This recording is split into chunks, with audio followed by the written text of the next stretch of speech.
नमस्कार, जय श्री सीताराम, राम राम। आज की हमारी कथा है राम जी का अनेकों रूप धारण करना। राम जी अयोध्या आते हैं, बहुत प्रसन्नता होती है सभी को। और वे जब अयोध्या आते हैं ना, तुरंत पुष्पक विमान को आदेश दे देते हैं कि तुम जाकर कुबेर के पास चले जाओ, क्योंकि वो कुबेर का था। तो तुम अपने स्वामी के पास चले जाओ, अब तुम निश्चिंत हो जाओ। पुष्पक विमान जो था बड़ा ही प्रसन्न हुआ,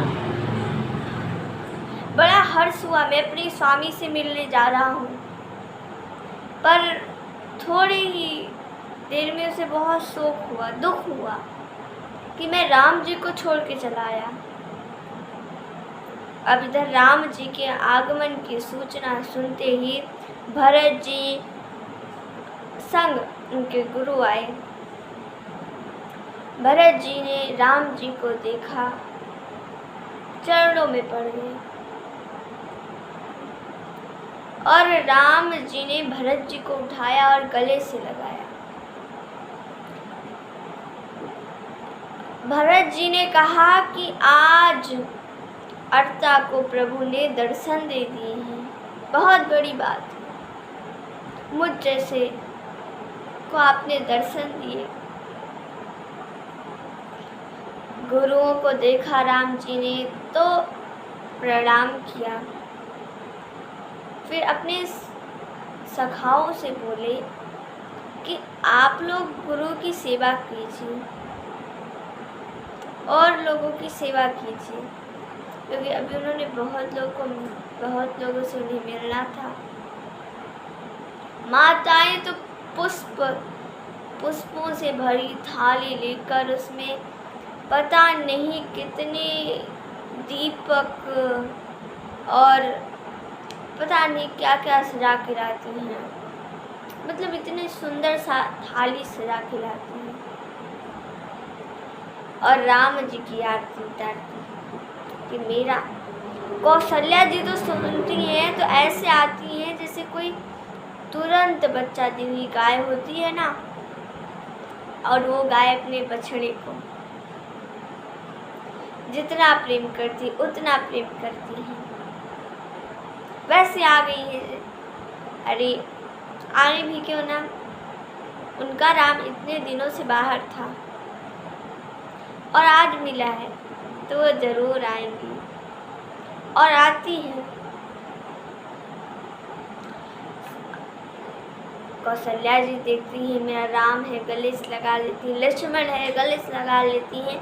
सीता है, ये उनको भी गले से लगा लेती हैं।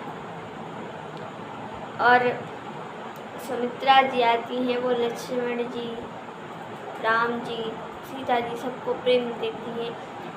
और लक्ष्मण जी को तो जानती हैं कि ये मेरे राम का सेवक बन गया है, तो बड़ा आनंद होता है उन्हें। और लक्ष्मण जी को अच्छे से गले लगा लेती हैं कि ये राम का सेवक है। और कैकेयी जी थोड़ा शर्मा रही हैं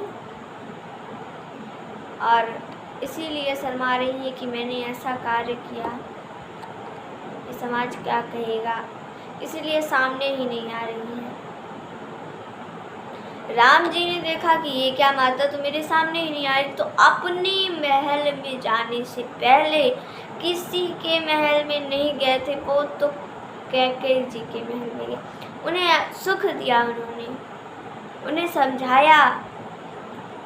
एक पुत्र जो अपनी माता को सुख देता है मीठी मीठी बातों से, वैसे सुख दिया राम जी ने। और फिर इसके बाद अपने महल में आए। उन्होंने सभी सखाओं से कहा कि सभी को स्नान कराओ,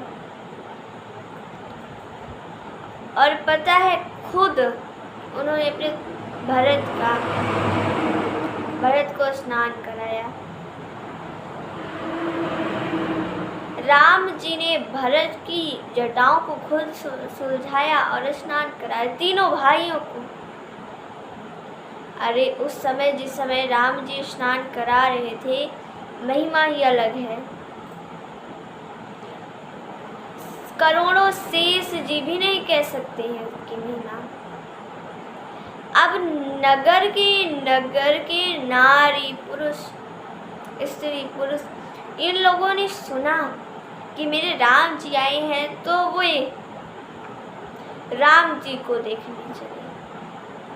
सभी राम जी को देखने चल रहे हैं। राम जी ने देखा इतनी सारी भीड़ आ जाएगी तो ये महल नहीं रह जाएगा, इतना सारी अयोध्यावासी हैं, कैसे इनको दर्शन दे। तो राम जी ने एक युक्ति रची, अनेकों रूप धारण करी उन्होंने, अनेकों रूप, और सबके पास गए, सबकी हाल पूछिए, कैसे हैं कैसे नहीं हैं, बैठे भी सबके पास। इस रहस्य को कोई नहीं जान पाया। सभी लोग सोच रहे हैं कि अरे अरे राम जी तो हमारे पास आए हैं, हम उनके बड़े प्रिय हैं, तभी तो देखो राम जी हमारे पास आए हैं, हमारे यहाँ आए, हमारी हाल चाल उन्होंने पूछी। अरे हम सबसे श्रेष्ठ हैं उनकी नज़रों में, तभी तो उन्होंने ऐसा किया। अर्थात बहुत बहुत ज़्यादा प्रेम से स्त्री पुरुष राम जी को देख रहे थे। और हम भी राम जी के लिए सजाएं अपने द्वारों को, और जो नगर के स्त्री पुरुष थे उन्होंने राम जी के लिए कितनी अच्छी तैयारी की, ये तो मैं आप सभी को बताना ही भूल गई। जो करोड़ों शेष और सरस्वती जी नहीं कह सकती, उतनी अच्छी तैयारी की। मतलब सोने के कलश उन्होंने सामने द्वार के रखे, उसमें मड़ियाँ लगी हुई थी, बड़ा सुंदर दिख रहा था उनका राज्य। राम जी का नगर बड़ा सुंदर दिख रहा था, और बहुत अच्छे अच्छे झालर लगे हुए थे पुष्पों पे। सभी लोग राम जी के लिए सजाए थे। हम भी अपने राम जी के लिए सजाते हैं अपने मन में एक स्थान। तो सजा दो घर को गुलशन सा, अवध में राम आए हैं।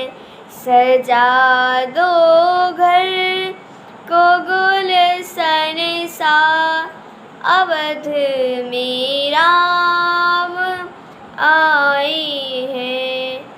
अवध में राम आए हैं, मेरे सरकार आए हैं।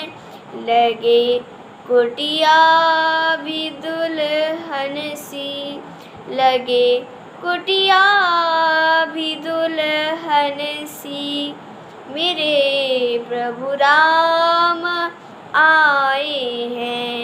सजा दो घर को गुलशन सा, अवध में राम आए हैं। मेरे सरकार आए हैं।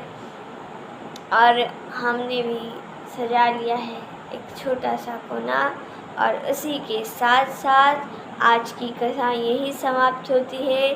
धन्यवाद। जय श्री सीताराम। राम राम।